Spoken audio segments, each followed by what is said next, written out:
समीर। राजेंद्र सिंह साहब हमारे साथ मौजूद है। राजेंद्र सिंह साहब, देखिए, स्ट्रैटेजी वही है जिस तरह से अप्रैल के बाद चीन लगातार टकराव की स्थिति एलएसी से जुड़े तमाम इलाकों में पैदा करने की कोशिश कर रहा है, वही दोबारा किया गया है। ये जो तंबू गाड़ने का सिस्टम है, ये जो बंकर बनाने का सिस्टम है, जो फिंगर इलाके में भी हमें नजर आया, वही हरकत दोबारा अंजाम देने की कोशिश की गई।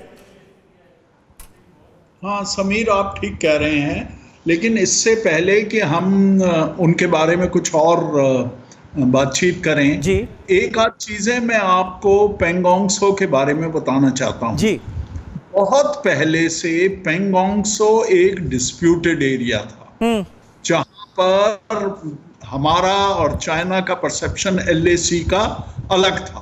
लेकिन सरप्राइजिंग बात यह है कि पेंगोंग त्सो के साउथ बैंक में कोई डिस्प्यूट नहीं है।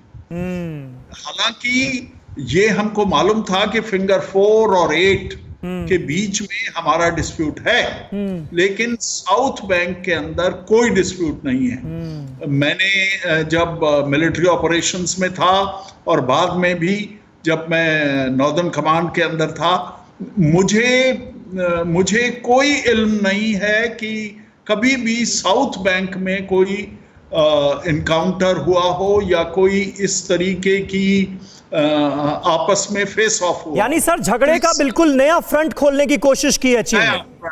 और इससे ज्यादा जरूरी ये है ना, समझना जरूरी है कि इसका मतलब है कि हमें हर जगह जो है अपने आप को ज्यादा अलर्ट रहना पड़ेगा और शायद डिप्लॉयमेंट हमें और भी ज्यादा हैवी करनी पड़ेगी। ऑलरेडी बिल्कुल सर, इस वक्त इसी से जुड़ी एक बड़ी खबर आ रही है। पूर्वी लद्दाख में दोनों तरफ हजारों सैनिक डिप्लॉय किए गए हैं। भारत ने अपनी स्थिति और ज्यादा मजबूत की है। जाहिर है 29 और 30 अगस्त की दरमियानी रात जो कुछ भी हुआ है, चीन की तरफ से किस तरह से विवाद का एक नया फ्रंट खोलने की कोशिश की गई है, क्योंकि जो दक्षिणी इलाका है पेंगोंग त्सो का, वहां पर डिसरप्शन की कोशिश की गई है, जिस बात का जिक्र भी हमारे एक्सपर्ट्स कर रहे थे। उसके बाद अब भारत ने अपनी स्थिति और ज्यादा मजबूत की है। चीन की एक एक हरकत पर सेना की नजर है। भारत की किसी भी स्थिति से निपटने की पूरी तैयारी कर ली गई है। यानी कहीं ना कहीं आप कह सकते हैं कि एक तरफ चुशूल में कमांडर लेवल की बातचीत जो चल रही है, लेकिन बहुत ज्यादा अब किसी को उम्मीद रह नहीं गई है इस बातचीत से कुछ हल निकलेगा इस बात की। सुमित चौधरी हमारे साथ मौजूद हैं। और सुमित, इस तरह की तैनाती और अति सक्रियता जो है वो बहुत ज्यादा जरूरी हो गई है एलएसी पर और एलएसी से जुड़े तमाम इलाकों पर, ये तो हर कोई कहेगा।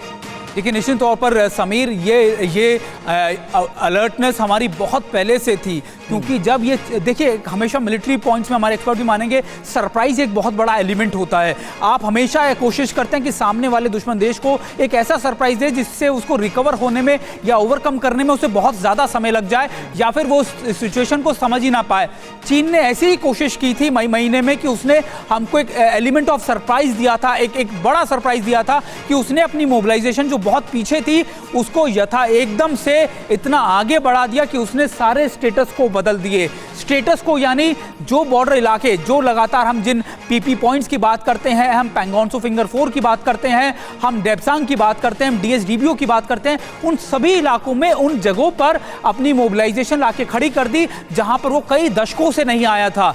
और अब जब भारत को ये सरप्राइज मिला तो भारत, हालांकि पिछले कई सालों से भारत ने अपनी माउंटेन वॉरफेयर की स्ट्रैटेजीज में बदलाव किया था, अपनी मोबिलाइजेशन उतारी, वहां पर हमारी स्पेशल फोर्सेज भेजी गई, हमारे डिप्लॉयमेंट किए गए, असला बारूद भेजा, रसद भेजी गई, और ये सभी चीजें एक आगे फ्यूचर फोरसाइट को लेकर किया गया। यानी ये पता था कि ये चीन लंबे समय के लिए लेकर आया है, तो हमको भी अपनी स्थिति को सर्दियों तक या उससे आगे हमें मजबूत रखना, और ये चीजें आगे बढ़ेंगी।